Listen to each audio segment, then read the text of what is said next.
Are we ready? We're ready. All right. Welcome, both of you. I'm going to start my first question by asking Kathleen.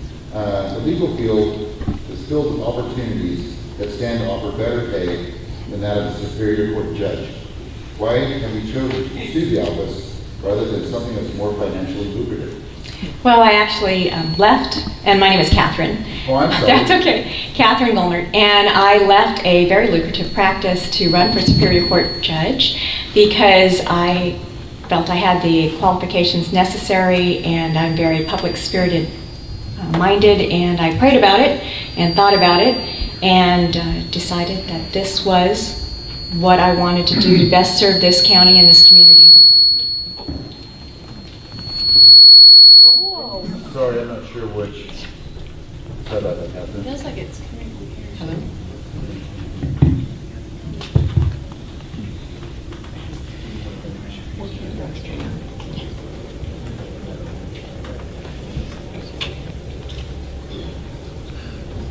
Apparently the microphone is fixed. Can you hear me now? Yes. Okay, good. Well, and again, just in case part of that got lost in the squeal, I did pray about this, and I thought very seriously about this because I did have to give up a lucrative position, and I feel very comfortable running for this position because I believe I do have the legal experience and knowledge to execute a position as a judge. Thank you. Would you repeat the question, John? I was checking to see if there was a rebuttal at all. No.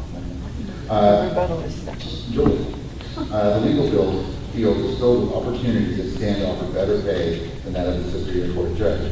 Why have you chosen to pursue the office rather than something more financially lucrative? Well, first of all, I would like to thank the Lewis County chapter of the Washington Realtors and also the Veterans Memorial Museum for having me here tonight. I also want to apologize that I'm here tonight with a terrible head cold, so please bear with me. But to answer your question, I believe strongly in public service. I think that has a lot to do with how I was raised. I have spent my entire career in public service. I have spent actually 13 years of my career in public service. First as a law enforcement officer. I was a special agent with the Naval Criminal Investigative Service. Then as a deputy prosecutor here in Lewis County. And also now I'm in private practice, but my 90% of my practice is a contract that I have with the county handling indigent defense. So I've spent my whole career in public service. That's where my heart is. I believe in public service. I believe in helping your community where you live. And I think that I would be a very good job given the fact that I have been in public service my entire life and have dedicated myself to that. Thank you. Now the rebuttal. Any rebuttal? No. We can do that all night if you like.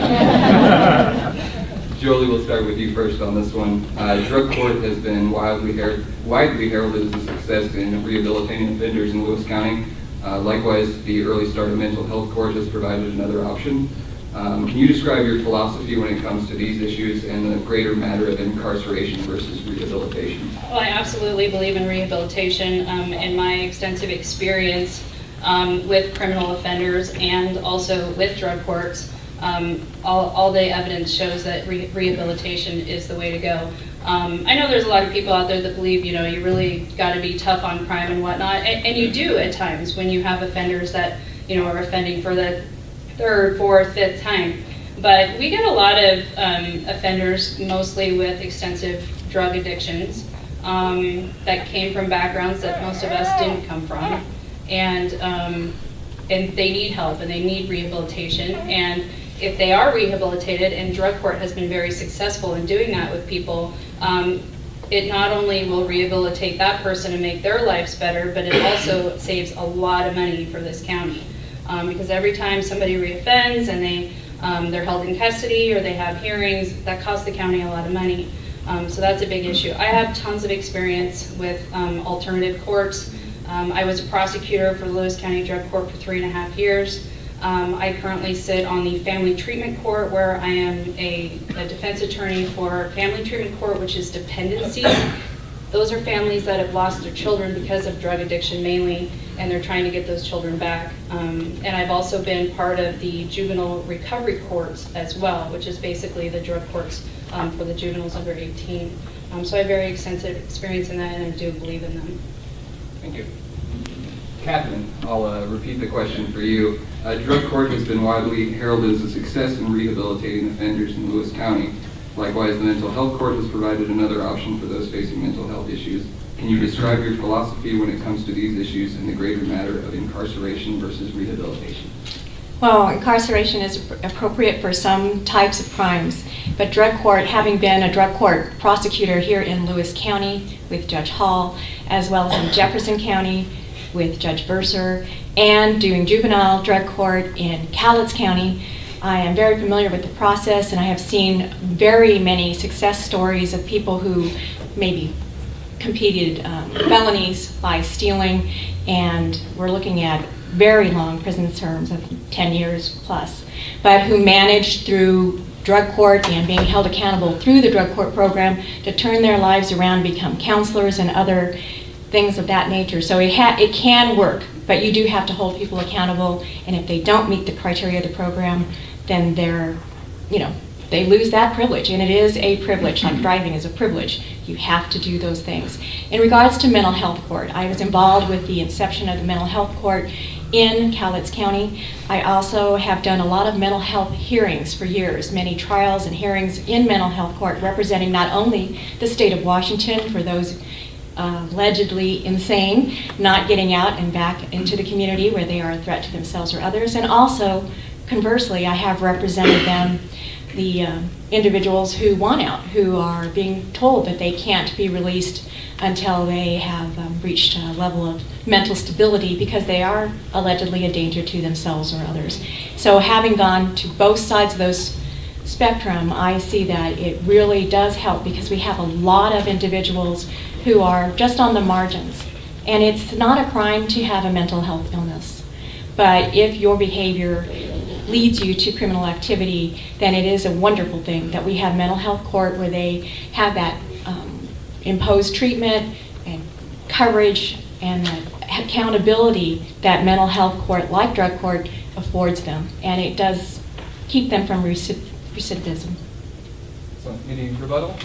I would just like to add, in regards to the mental health courts, that's fairly new to Lewis County. But I believe in the mental health courts as well. I didn't want to leave that out.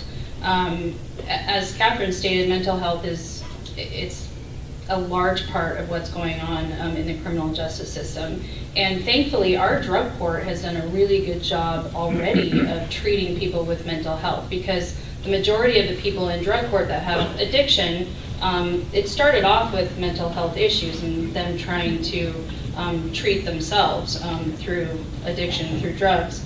And so it's nice, but it is difficult for the limited staff that they have in drug court to treat people with very serious mental illness. So it's nice that in the last few years we do now have a mental health court. And we're hoping to have a veterans court as well, which I think would really be great in Lewis County. Thank you. Anything additional for you? And I back that up in the co-occurring disorders. If you try to get off of drugs on your own, you have a 5% chance of being able to do so. If you just treat drug addiction, you have a 5% chance of being able to do so. But I've been trained that if you treat both co-occurring disorder, the reason that you started on drugs in the first place, and the addiction, you have a 75% chance of getting back your life and your family's life and earning that trust of your friends and family and the community again. Thank you.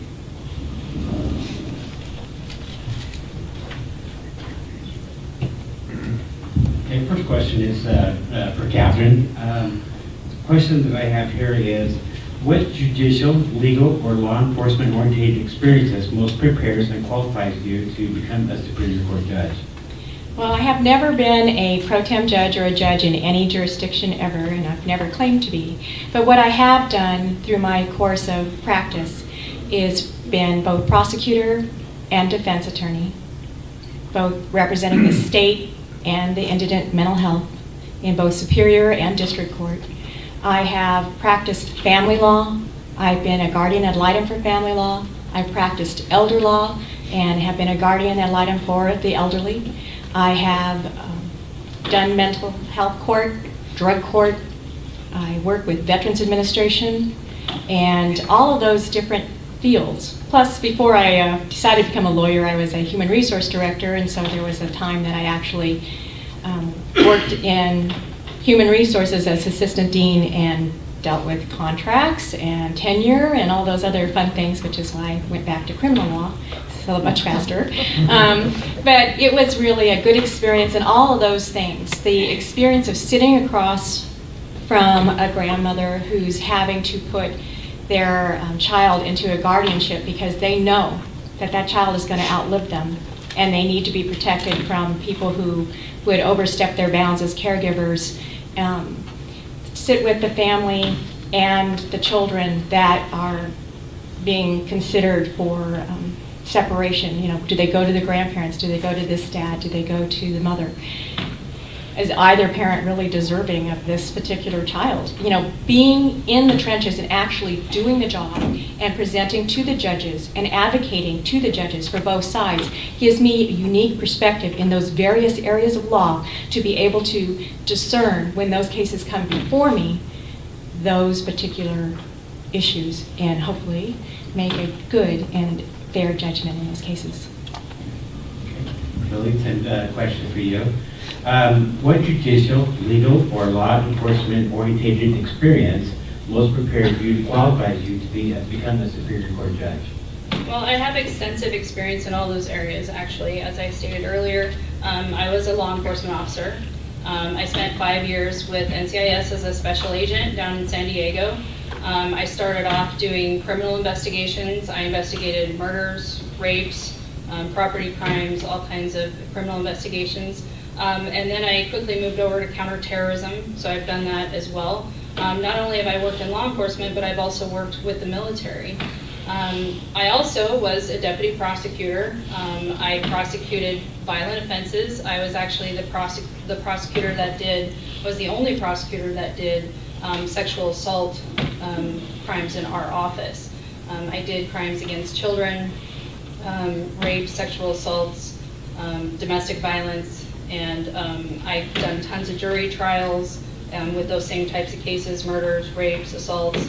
And I also have judicial experience. I have been pro temping as a judicial officer for several months now. I've done over a dozen hearings in all different areas of the law. I was a pro tem commissioner, so I did the family law docket, I've done the dependency dockets, I've done child support contempt, I've done criminal cases, I've done juvenile cases. So I've done all that as a judicial officer already. I also have experience with the drug courts, as I mentioned earlier, with drug court, juvenile recovery court, family treatment court. So I believe I do have all the experience that would qualify me to be a judge. And I'm not the only one that believes that I have that experience. I'm also endorsed by 10 Lewis County judges, to include Superior Court Judge Richard Brozzi, whose position I would like to fill in November.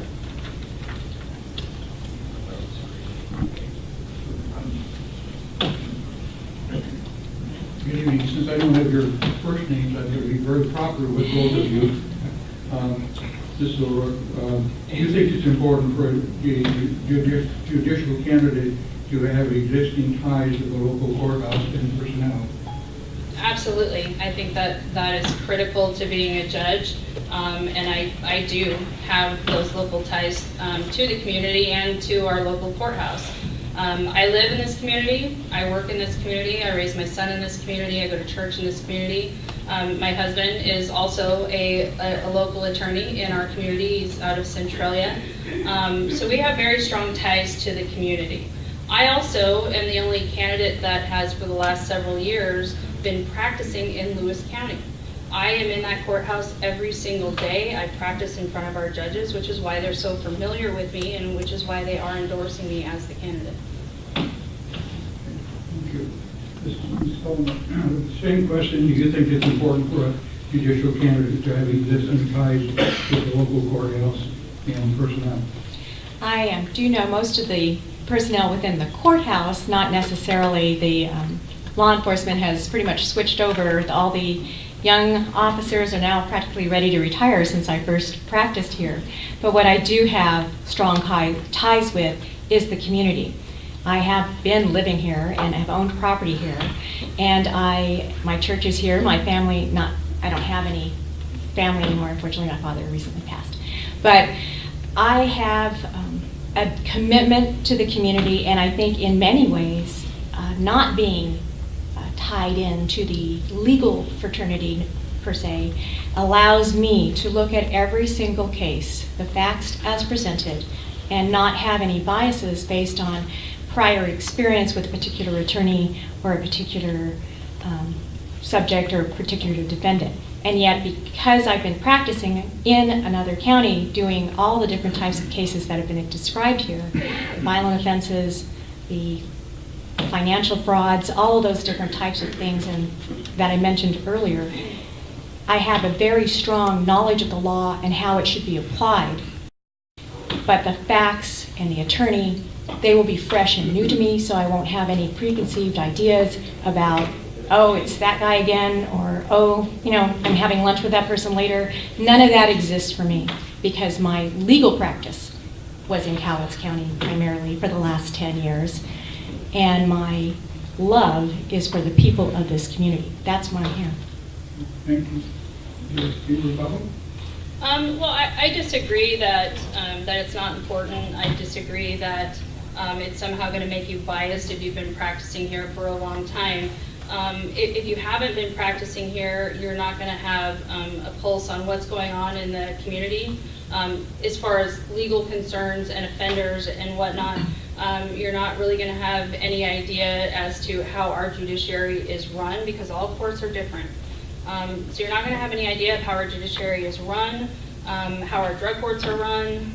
So I completely disagree. I think it is crucial that you have experience in our county. And I think it's critical that you develop relationships with law enforcement, with the prosecutors, with the defense bar, as well as the community. And as far as, I just disagree that it would make somebody biased by practicing here. I mean, it's not a bias. It's going to come down to your integrity. Are you going to let biases like that affect your decisions? Well, no, I'm not going to do that. I very much value my integrity. It's very clear that I have a lot of integrity given the fact that I was in law enforcement, I was a special agent, I had an above top secret clearance. So I've consistently been honest and trustworthy. So I would never make any kind of decision or opinion based on how well I know the law enforcement officer or the defense counsel. Thank you.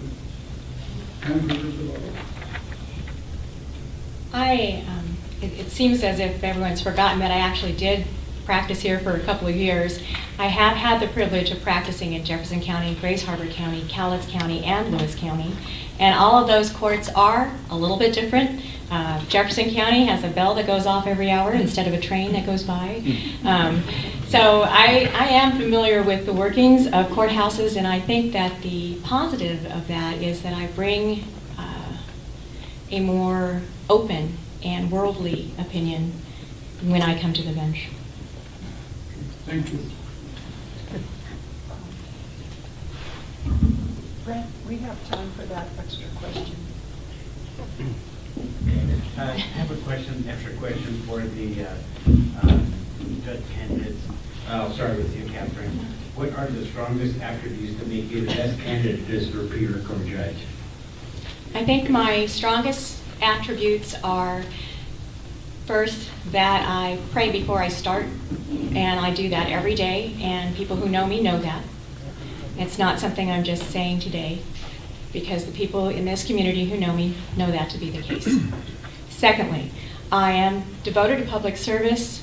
My career has always been public service. Even my private practice was as a public defense contract for the city of Longview. I have experience in a multiple variety of fields, and I didn't start out as a lawyer. I was a human resource director. I was a college administrator. So I bring what I would call common sense and practical knowledge along with the legal skills necessary to effectively be a judge for the people of this community, and that's what I bring to this opportunity. Joey, Tim, question for you. What are the strongest attributes that make you the best candidate for a Superior Court judge?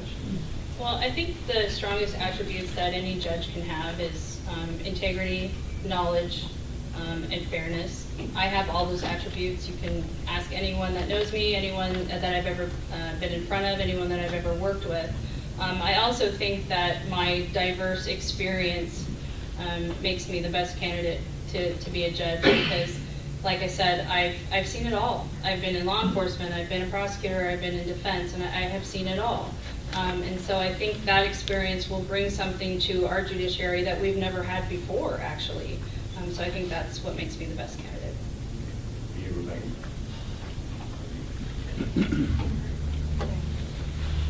Thank you, ladies. That's great. Appreciate it.